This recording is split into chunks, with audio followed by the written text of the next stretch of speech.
pukul 13 waktu Indonesia Barat. Radio Republik Indonesia Palembang dengan Warta Berita. Transisi energi dari fosil ke energi terbarukan menurunkan resiko ekonomi jangka panjang.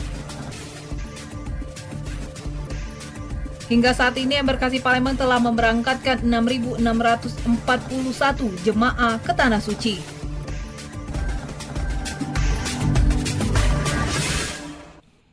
Itulah diantaranya informasi yang kami hadirkan siang hari ini Senin 26 Mei 2025 yang berhasil dihimpun tim redaksi RRI Palembang. Bersama saya Abbas Surya, inilah Warta Berita selengkapnya.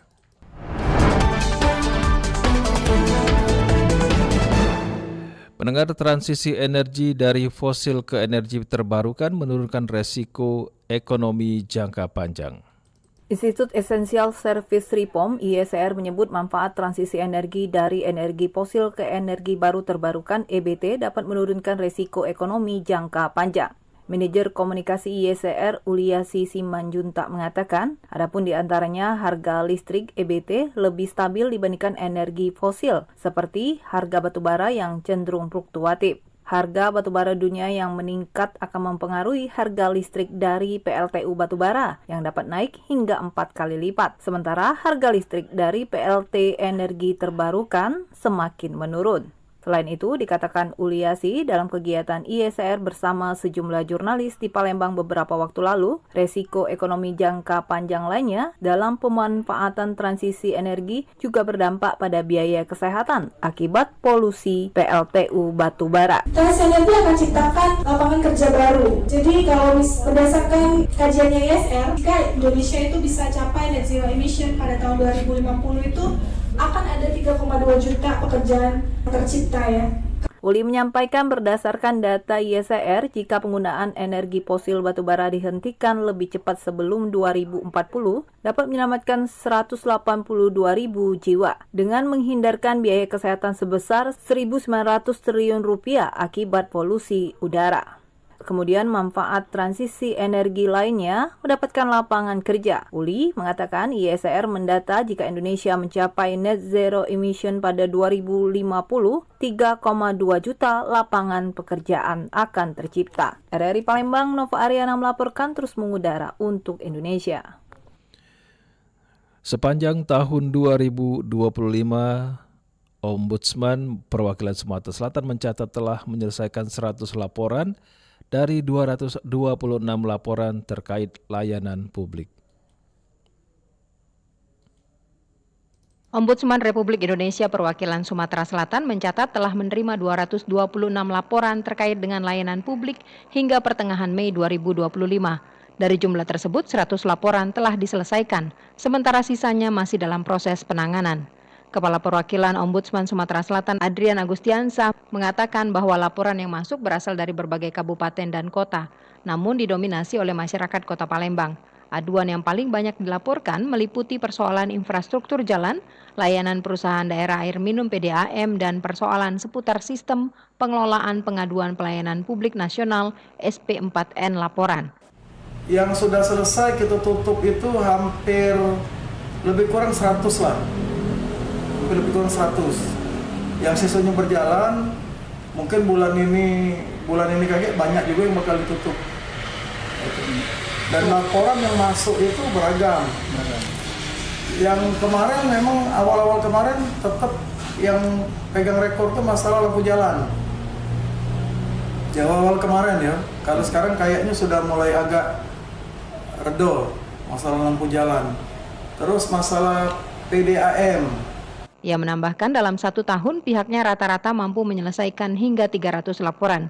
Bahkan dalam kasus-kasus besar, Ombudsman Sumsel turun langsung menangani seperti saat memberikan saran korektif terkait dengan pelaksanaan penerimaan peserta didik baru PPDB tahun 2024 lalu. Melalui tindak lanjut laporan masyarakat, Adrian berharap Ombudsman dapat berkontribusi langsung dalam perbaikan sistem pelayanan publik di Sumatera Selatan.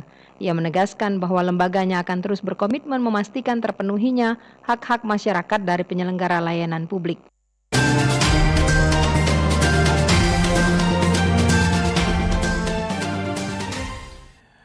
Pendengar, hingga saat ini embarkasi Palembang telah memberangkatkan 6.641 jemaah ke Tanah Suci. Sebanyak 6.641 jemaah haji telah diberangkatkan ke Tanah Suci melalui embarkasi Palembang hingga Sabtu 24 Mei 2025. Jumlah tersebut mencakup 5.466 jemaah asal Sumatera Selatan, 1.103 dari Bangka Belitung, serta 72 petugas kloter. Terbaru, kloter 18 yang terdiri dari 368 jemaah asal Palembang dan Lahat telah lepas landas menuju Jeddah pada siang hari kemarin. Ketua Tim Kerja Humas Kemenak Sumsel Abdul Kudus menyampaikan, masih tersisa 4 kloter lagi yang akan diberangkatkan. Kloter terakhir, yaitu kloter 22, dijadwalkan terbang pada 29 Mei 2025 pagi. Embarkasi Palembang akan memberangkatkan jamaah haji kloter 18 berjumlah 368 orang. Kloter 18 ini merupakan jamaah haji asal Kota Palembang dan Lahat. Kemudian total jamaah yang sudah berangkat ke Tanah Suci itu 6.273. Jadi kalau ditambah dengan yang hari ini 368 itu 6.641 jemaah haji. Sementara itu tercatat 4 jemaah haji dari embarkasi Palembang telah wafat di Tanah Suci. Mereka adalah Tarmizi Ashari Usman 70 tahun dari Bangka dan Bahri Junaidi Abbas 58 tahun dari Bangka Selatan yang meninggal di Madinah, serta Sugito Adi Harjo 84 tahun dari Oku Timur dan Najamuddin Abdul Syukur 63 tahun dari Oku yang wafat di Mekah. Rocky Pratama melaporkan.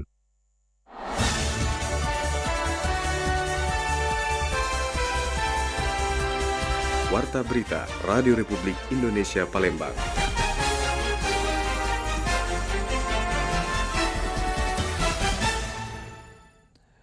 Pendengar, kita beralih di informasi berikutnya. Ketika melakukan kunjungan kerjanya kemarin di Sumatera Selatan, Menteri Lingkungan Hidup Hanif Faisal Nurofik menyebut kerugian lingkungan akibat kebakaran hutan dan lahan atau karhutla di seluruh Indonesia sejak tahun 2020 mencapai 18 triliun rupiah.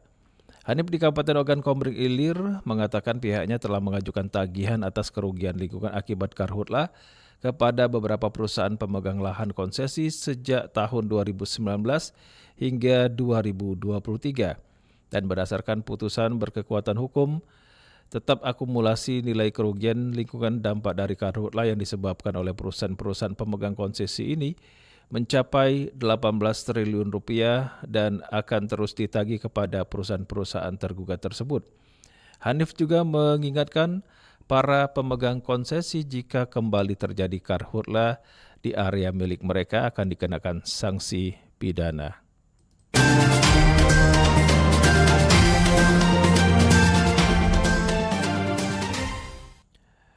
Pemerintah Kota Palembang memastikan pegawai pemerintah dengan perjanjian kerja atau P3K di wilayahnya akan menerima gaji ke-13 yang direncanakan berlangsung pada bulan Juni mendatang.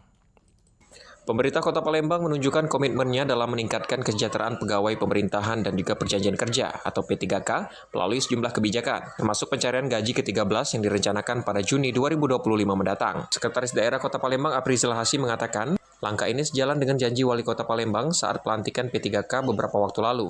Saat ini proses administrasi sedang berjalan dan juga besaran gaji ke-13 masih dihitung oleh Badan Pengelolaan Keuangan dan Aset Daerah sesuai dengan Peraturan Pemerintah Nomor 11 Tahun 2025. Tak hanya itu, Pemkot juga tengah mengkaji kemungkinan pemberian tunjangan penghasilan pegawai atau TPP bagi P3K.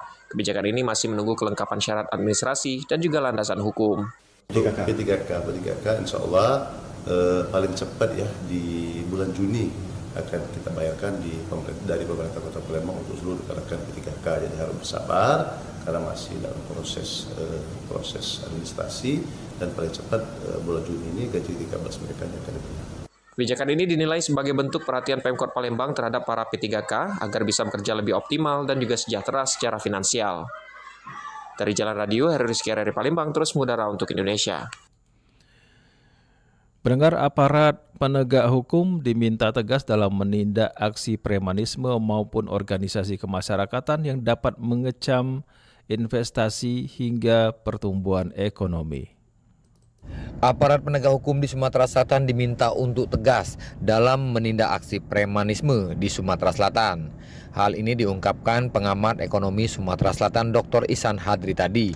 Menurutnya, aktivitas LSM maupun premanisme yang terjadi di Sumatera Selatan yang dapat mengancam aktivitas industri maupun usaha di Sumatera Selatan dapat membahayakan pertumbuhan ekonomi, sehingga hal tersebut diharapkan dapat menjadi perhatian serius aparat penegak hukum dalam menekan aksi premanisme maupun organisasi yang dapat mengancam pertumbuhan ekonomi tersebut. Tentu itu banyak sekali tuntutannya ke orang yang mau investasi ke kita, sehingga kadang beberapa investor itu malah ada yang batal ke kita karena rumitnya birokrasi dan juga hal-hal lain yang bisa mengganggu bisnis mereka gitu, Mas. Nah, ini perlu kita pikirkan bersama, sehingga nanti saya yakin sebenarnya orang tuh mau investasi ke kita, membuka lapangan kerja di kita. Cuma kadang-kadang ada birokrasi dan hal-hal yang menghambat dan cenderung akhirnya orang pindah negara gitu, kayak ke Vietnam gitu ya, di mana negara mereka memudahkan birokrasi kalau orang mau investasi, sehingga banyak lari ke sana. Nah, kita berharap kita bisa memperbaiki itu. Selain aparat penegak hukum, pemerintah Sumatera Selatan khususnya Kesbangpol dapat memverifikasi atau mengaudit semua organisasi kemasyarakatan yang dapat membahayakan industri maupun pertumbuhan ekonomi di Sumatera Selatan. Dari Palembang, Sumatera Selatan, Aditya melaporkan. Maraknya produk Cina, YLKI Sumatera Selatan ingatkan masyarakat untuk tidak mudah tertarik dengan harga murah. Maraknya produk asal Cina yang mendominasi pasar lokal Indonesia, baik melalui jalur legal maupun ilegal. Barang-barang seperti pakaian bekas, elektronik, mainan anak, hingga kosmetik masuk dengan mudah di berbagai wilayah di Indonesia dengan harga murah dan kualitas yang cukup baik. Situasi ini menjadikan Indonesia sebagai target strategis mengingat populasi besar dan daya beli masyarakat yang cenderung memilih produk murah dan praktis. Ketua Yayasan Lembaga Konsumen Indonesia atau YLKI Sumatera Selatan, Taufik Husni menghimbau masyarakat agar tidak hanya tergiur oleh harga murah. Ia menekankan pentingnya memperhatikan standar keamanan dan memastikan produk memiliki label Standar Nasional Indonesia atau SNI untuk menjamin keamanan konsumen. Karena menyangkut perekonomian kita Indonesia ini sekarang ini sudah dalam keadaan kurang baik, maka masyarakat tentu memilih yang murah. Nah, tapi karena mungkin kurang edukasi atau mungkin tidak memikirkan persoalan keselamatan atau kenyamanan, pokoknya yang penting beli dulu. Sementara itu, Kepala Bidang Perdagangan Luar Negeri Dinas Perdagangan Sumatera Selatan, Ahmad Mirza mengatakan bahwa pemerintah telah mengeluarkan berbagai peraturan untuk menekan peredaran barang ilegal. Ia menyebutkan pengawasan diperketat dan bekerja sama antar instansi, termasuk Bea Cukai, dan terus memperkuat guna menghadapi maraknya penyelundupan. Itu tidak semudah membalik tangan ya, perlu sinergitas antara OPD ataupun instansi terkait ya, karena tujuan kita adalah untuk bagaimana mengurangi, bahkan menyetop. Tapi dikarenakan masalah luas wilayah daripada Indonesia ini sangat besar ya, jadi inilah upaya tantangan berkelanjutan bagi kita bersama. Ahmad Mirza juga menegaskan bahwa penindakan terhadap pelanggaran harus lebih tegas di tengah kondisi ekonomi yang belum pulih. Edukasi konsumen sangat diperlukan agar masyarakat lebih bijak dalam memilih produk. Kualitas dan keamanan produk seharusnya menjadi prioritas utama dibandingkan hanya mengejar harga murah. Dari Palembang, Sumatera Selatan, Muhammad Irfan, Pro 1 RRI terus mengudara untuk Indonesia. Kita beralih ke informasi berikutnya pendengar. Sebanyak 59 pengunjung salah satu tempat hiburan di Kota Palembang dinyatakan positif pemakai narkoba. Ketegangan mewarnai razia narkoba yang digelar Polrestabes Palembang di sebuah tempat hiburan malam di Jalan Soekarno-Hatta. Seorang pria sempat menolak diperiksa sementara beberapa pengunjung lain nekat melarikan diri dengan memanjat tembok. Namun upaya mereka gagal karena lokasi sudah dikepung polisi. Salah satu pengunjung, Ida, mengaku terkejut dengan situasi tersebut. Dirinya tidak menyangka razia besar tersebut. Banyak yang panik sampai ada yang coba kabur. Pengen. Tadi katanya ngilangi asam urat tuh. Iya, itu kata siapa? Ngomong, banyak ngomong. Lah berapa lama kita ini konsumsi? Berapa lama? sejak 2 bulan. 2 bulan? Oh, kesini sama siapa? Anak. Razia berhasil menjaring 59 orang positif menggunakan narkoba termasuk seorang ibu dan anak. Polisi juga menyita 1 klip sabu dan 1 butir pil ekstasi yang digunakan dibuang pemiliknya saat razia berlangsung. Sementara Kasat Narkoba Polrestabes Palembang Kompol Faisal Manalu mengatakan pihaknya akan terus mengawasi dan menindak tegas penyalahgunaan narkoba di tempat hiburan. Yang kami amankan akan kami bawa ke Polrestabes Palembang untuk dilakukan pemeriksaan, selanjutnya akan dilakukan rehabilitasi. Ada barang bukti nih teman-teman. Dan untuk barang bukti yang kami temukan di sini ada 1 klip narkotika jenis sabu yang dibuang di semak-semak. Kemudian kami juga menemukan 1 klip bekas ekstasi. Semua yang terjaring akan menjalani proses rehabilitasi agar tidak kembali ke jalan yang salah. Para pengunjung yang terjaring razia kemudian dibawa ke Mapolrestabes Palembang untuk pendataan sebelum menjalani rehabilitasi. Hamsihar Silitonga melaporkan.